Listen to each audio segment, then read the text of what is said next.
Our planet is currently facing the greatest extinction crisis since the dinosaurs disappeared 65 million years ago.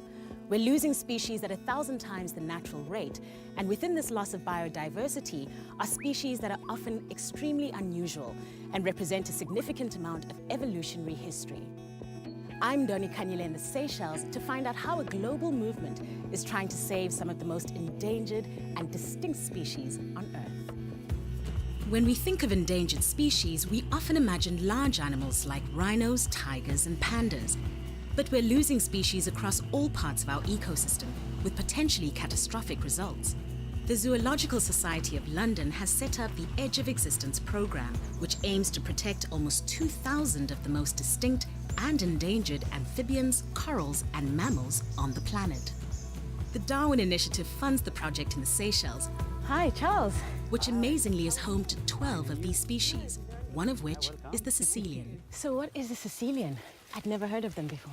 Well, Sicilian it looks a bit like worm. Some of the locals even think of it as a snake, but it is neither. It is in fact an amphibian. Okay, it lives in moist area. It's got vertebrae like frogs. And why is the Sicilian specifically a part of the Edge species? Well, the name Edge itself means evolutionary distinct, globally endangered. So Sicilian falls into that category of distinctive animal. On the evolutionary tree, some species like the dog emerged only recently and have many close relatives. However, others like the aardvark and Sicilian, which have been evolving independently for many millions of years, have few close relatives. They represent a larger amount of unique evolution.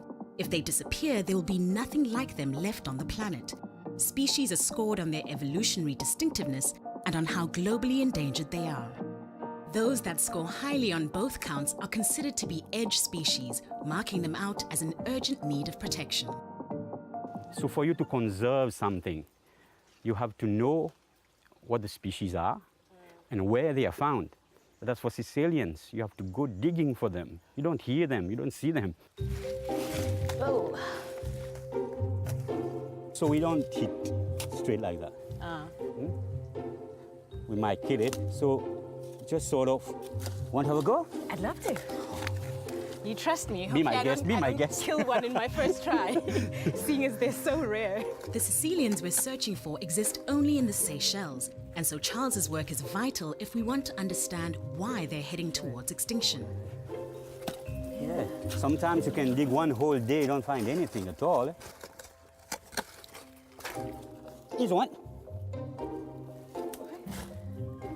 Oh wow, it's so fat. Look at that. Want to hold it? Gosh. Oh wow, it's so strange to think that this has a skeleton, a vertebra. Wow. So let's put it to sleep so we can work with it. The Sicilian is anesthetized briefly to allow Charles to study it. It's fighting the good fight. Higher up in the mountains lives a group of the smallest frogs on the planet called the zygglossid frogs. Hi, James. Yeah, hi. You made me work for it today, eh? If you could help me with that. This way? Very little is known about these frogs, and with the smallest of them measuring just 1 centimeter in length, James really has his work cut out. How does this data help you? Explain to me. This data will help me to understand where the frogs prefer, which kind of habitat they prefer. Whether they prefer areas where it's always damp, wet, or they prefer dry areas. Because if you know what they prefer, you know where to find them, but also you know what kind of habitats you need to protect the frogs. And also, we'll know where most probably the frog will be in the future. So we need to understand a bit about the habitat where they are now.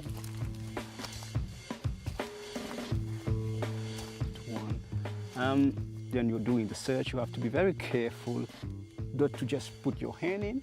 You might get bitten by centipedes. Might get bitten? Might get bitten also by centipede. By a centipede? I didn't even know that they bite. Or you can get bitten by spiders. I thought I saw someone jumping. Was that it, or was that my imagination? No, it is. It is? Oh, I found one here. You got one? Yeah. Let's see. Oh, wow, that's tiny. That is unbelievable. So a species like this Yes. would date back to almost when Seychelles was a part of... A part of the Gondwana. That's about 65 million years. 65 million years ago. That's incredible. And us, we have just come up in this island less than 250 years. With all the destruction that we have caused over the years in Seychelles, we need to conserve and protect the species. Oh, look, I lost it. Yeah, all right. It jumped off. As quickly as we found it, it's gone again.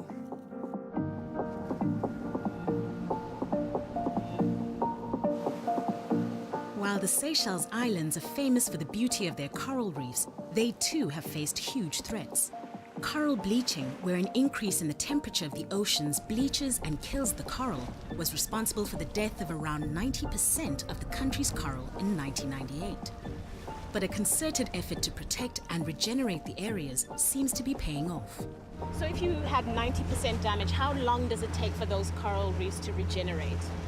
It depends on the species of corals. So we've had a lot of bouncing back of branching corals, especially, which grows really fast, establish the reef, and the other species come back. The fish comes back grazing on the algae, so that allows for the other coral species to really come back. That's why we're having really good reefs. Really reinforces the whole idea and the importance of biodiversity and why it's so important. Exactly, and it also reinforces the idea of this whole network thing, that everything works together.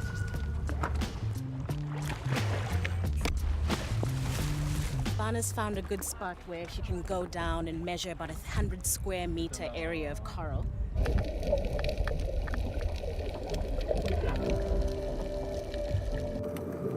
The coral that Silvana is most interested in is the Physogyra lichtensteini coral, which is listed as vulnerable to extinction.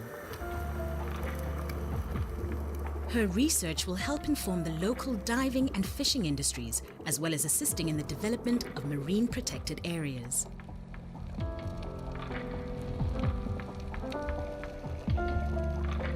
We're going to do some statistical analysis on the data.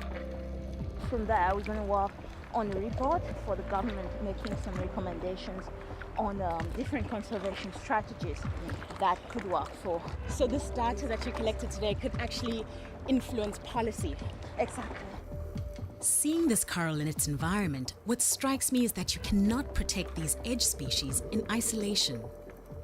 This coral exists as part of an ecosystem, with each element of the marine life contributing to the whole. The same can be said about all the edge species in the Seychelles and around the world. Genetic diversity is vital in maintaining these healthy ecosystems, and the work of the team here in the Seychelles and similar teams globally is providing hope that these most distinct species on the planet will survive.